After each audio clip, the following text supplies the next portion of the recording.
So Hurricane Michael hit mid-October, October 15th, 16th, depending on where you were in the state. Right before it hit, as I was getting off of the exit to go home, I literally took pictures of some guys that were picking cotton, took pictures of the fields, and then the next morning after the storm had passed through us, took pictures of what was left of the fields. As you know, most of the farmers through that area right there in Chula, Georgia, they probably lost at least a bale an acre, probably more, significantly more than that. And so we're the thing that's different for me than it is for some of the others, I think, is that when I get off of I-75 to go home after I land in Atlanta, you know, I ride past the fields, I ride past the farmers' homes that I know, and when I carry my kid to school, I talk to the people I know that are dependent upon this disaster relief, whether they're farmers and actually in production agriculture, or bankers, or anybody else in our community. They're all concerned about getting this disaster package passed. It's taken too long.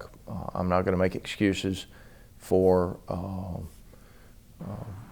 how long it's taken, and I'm not going to put blame on any one individual for why it's taken so long. The word from the senators is that they expect the bill to move pretty rapidly at this stage.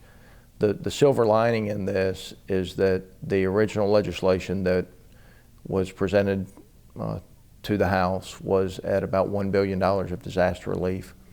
We were able to successfully move that to the $3 billion level that is being discussed now. And it's important that people understand that number is not for Georgia. That number is for all of the states and all of the storms from 2018. So I expect Georgia, when we finish with all of our claims, will have somewhere close to $1 billion of uninsured crop loss.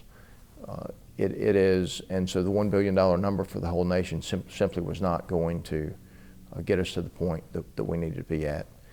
So I'm disappointed that it's taken as long. I'm happy at the same time that the number is a reasonable number for covering the losses, and I'm hopeful that certainly before the Easter, the 2-week Easter recess, that we would have a bill signed, and hopefully within a couple of weeks then, 4 to 6 weeks at the outside, have money actually making its way to the producers.